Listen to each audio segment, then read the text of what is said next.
ஒரு சிறந்த ஆசான் எப்படி உருவாகிறான் அடைந்திருக்கும்.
வணக்கம் நண்பர்களே, திரும்பவும் சந்திப்பதில் பெருமகிழ்ச்சி அடைகிறேன்.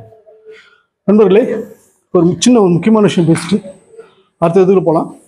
என்னன்னா, ஒரு சிறந்த ஆசான் எப்படி உருவாகிறான் அப்படின்னு ஒரு கேள்வி இருக்கு. சரியா? சிறந்த ஆசான் எப்படி உருவாகிறான்றால், சிறந்த மாணவர்களால் கிடைத்தால் மட்டுமே அவன் சிறந்த ஆசானை உருவாக முடியும். சரிங்களா? சிறந்த மாணவர்கள் தான் நல்ல ஆசானை உருவாக்குகிறார்கள். அதே மாதிரி ஒரு சிறந்த ஆசான் தான் நல்ல மாணவர்களை உருவாக்குகிறார். சரிங்களா? சிறந்த மாணவர் கிடைக்காம சிறந்த ஆசான் உருவாக மாட்டார். அது மாதிரி சிறந்த ஆசான் கிடைக்காம சிறந்த மாணவர் உருவாக மாட்டார். அதனால சிறந்த ஆசானுக்கும் சிறந்த மாணவர் தேவை, சிறந்த மாணவருக்கும் சிறந்த ஆசான் தேவை. அப்போதான் அவர் சிறந்த ஆசானாக மாறுவார், சிறந்த மாணவராக மாறுவாங்க. சரிங்களா? இது எப்படின்னா, எப்படி கணக்குனா, அப்பா மகன் உறவு, கணவன் மனைவி உறவு இருக்கு இல்லையா, அது மாதிரி இது. அதாவது கணவன் மனைவி உறவு கூட பிடிக்கல அப்படின்னா கோர்ட்டில் விவாதத்தை வாங்கிட்டு முடிச்சுட்டு போயிட்டே இருக்கலாம். ஆனால் அப்பா மகன் உறவுன்றது அது மாதிரி கிடையாது.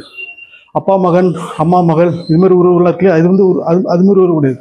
அது எந்த கோர்ட்டில் போனாலும் அப்பா, அம்மா, மகன், மகள், அந்த உறவு வந்து அப்படின்னு, அந்த குடும்ப உறவு வந்து அப்படி நீடிச்சுட்டு தான் இருக்கும். சரிங்களா? இதான் வந்து இயற்கையான உண்மை. அதே போலதான் ஆசானும் ஒரு மாணவனும், ஒரு ஆசானும் ஒரு மாணவனும் கரெக்டாக சரியான வேவில் ஒன்று சேர்ந்தாங்கன்னா அவங்க வாழ்நாள் முழுக்க தொடர்ச்சியாக இது பண்ணிட்டே இருப்பாங்க. இடையில வந்து சின்ன சின்ன உரசல்கள், பூசல்கள், ஈகோ, ஒரு மாதிரி என்ன சொல்றது, சச்சரவு, சண்டைகள்லாம் வரும், மனஸ்தாபம்லாம் வரும். ஆனால் அந்த மனஸ்தாபம் இருந்தாலும் இவர் தான் என்னுடைய ஆசான், இவன் தான் என்னுடைய சிறந்த மாணவன் அப்படின்னு சொல்லிட்டு ஒரு அந்த சின்ன சின்ன நொடிகள் இருக்கு பார்த்தீங்களா, அதான் அவங்க வாழ்க்கையில் சிறந்த நொடிகள். சரிங்களா? அதனால் வந்து சிறந்த மாணவனுக்கு சிறந்த ஆசான் தேவை, சிறந்த ஆசானுக்கு சிறந்த மாணவன் தேவை. நீங்கள் 2 பேர் இருந்தால் தான் சரியான கலையை வந்து கரெக்டாக சரியான இடத்துல உருவாக்க முடியும். சரிங்களா? இந்த தகவலோடு இப்போ ஒரு சின்ன ஒரு இதுக்குள்ள போகலாம். அதாவது சிட்டப்ஸ் எத்தனை வகையான சிட்டப்ஸ் இருக்குன்றதை நான் பிரிச்சு இதுக்கு முன்னாடி நான் சிலம்பு மெடிசன் நிறைய போட்டிருக்கேன் இல்லையா, சிலம்பு மெடிசன் போட்டு நிறைய பேர் பார்த்துருக்கீங்க. இப்போ கொஞ்சம் சேஞ்சஸில் வேற மாதிரி போகலாமே ஒரு சின்ன ஒரு ஆசை. அதில் sit-ups, different types of sit-ups, அந்த இதுக்குள்ள பார்க்க போகிறோம். சரிங்களா? First half sit-ups. ஒரு 10 வகையாக இருக்குது. அந்த 10 வகையை நான் இது பண்ணுறேன், எப்படி என்னெல்லாம் சொல்லி உங்களுக்கு காமிக்கிறேன். சரிங்களா? First half sit-ups. இங்கேருந்து கால் வந்து ஒரு தோள்பட்டைக்கு 1 ஷோல்டர் பிரெத் நேராக வச்சு லேசாக முட்டியை மடக்கி நேராக நிமிந்து நின்று கை நீட்டணும். Half sit-ups. அப்படியே 6 சிட்டப் அப்படியே உட்காந்து நிறுத்தணும். ஹாஃப் சிட்டப் இது அப்படி. சரிங்களா? இது நல்லா வந்ததுக்கப்புறம் ஃபுல் சிட்டப் உட்காரணும். நல்லா கீழே உட்காந்து அப்படியே எழுந்திருக்கணும். இது ஃபுல் சிட்டப்ஸ். சரியா? இது 2வது சிட்டப்ஸ். இப்போ 3வது காலை விரிச்சு சைட் சிட்டப்ஸ் பாருங்க. இப்போ இங்கேருந்து சைடு அப்படியே உட்காரணும். அது மாதிரி இந்த பக்கம் அப்படி. இது சைட் சிட்டப்ஸ். சரி, இது 3 ஆச்சா? 4வது ட்விஸ்ட் சிட்டப்ஸ். அதாவது காலை வந்து சுத்து கால் போட்டு உட்கார்றது பாருங்க. அப்படி போயிட்டு அப்படியே உட்காந்து அப்படியே எழுந்திருக்கிறது. அது இந்த பக்கம் போயிட்டு நல்லா அப்படியே உட்காந்து அப்படியே எழுந்திருக்கிறது. இது 4வது. இப்போ 5வது பாருங்க, சிங்கிள் டர்ன் சிட்டப்ஸ்.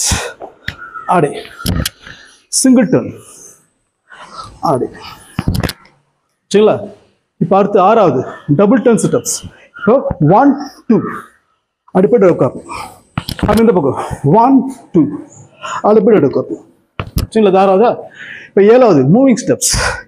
கால் முன்னாடி போட்டு ஆடி, கால் முன்னாடி போட்டு ஆடி. 7வது. 8வது ஜம்பிங் ஸ்டெப்ஸ் பாருங்க. இங்கேருந்து அப்படி ஜம்ப் பண்ணி அப்படி உட்காந்து அப்படி இருக்கு. இது நம்ம பஸ்கின்னு சொல்லுவாங்க, சரியா? மல்யுத்தத்தில் பஸ்கின்னு சொல்லுவாங்க. இது ஜம்பிங் ஸ்டெப்ஸ், சரியா? அடுத்து பாருங்க, double 2 shoulder breadth, 2 shoulder breadth jumping steps. நல்லா இப்படி உட்காந்து அப்படி வரணும். அதே பஸ்கில் இது ஒரு வகை, சரிங்களா? அப்படி போயிட்டு அப்படி வருது. 9ஆச்சா? 10வது சிங்கிள் லெக் ஸ்டெப்ஸ். இதை நான் பேலன்ஸ் பண்ணி பண்ணுறேன் பாருங்க. ஒத்த கால், ஒரு கால் தூக்கிட்டு அப்படி நல்லா உட்காந்து அப்படி எழுந்திருக்கிறது. அப்படி அது மாதிரி இந்த கால் இந்த சைடு போயிட்டு அப்படி உட்காந்து அப்படி எழுந்திருக்கிறது. Single leg steps. இதை நம்ம பேலன்ஸ் பண்ணி கூட பண்ணிக்கலாம், சரிங்களா? சரி நண்பர்களே, 10 வகையான ஸ்டெப்ஸ் பார்த்தீங்க. இதில் போடுறது முக்கிய காரணமே பேசிக்ஸ். அதாவது என்னென்னா, நிறைய பேர் வந்து வீரக்கலை ஆரம்பிக்கிற முன்னாடி ஸ்ட்ரெச்சஸ் வார்ம் நிறைய பண்ணும்.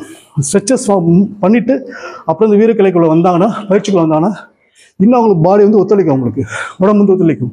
ஆனால் ஸ்ட்ரெச்சஸ் லைட்டாக அப்படியே சும்மா அப்படி பண்ணிவிட்டு வந்து வீரக்கலை பண்ணுறாங்களா, அங்கங்கே ஏதோ பிடிச்சிக்குது.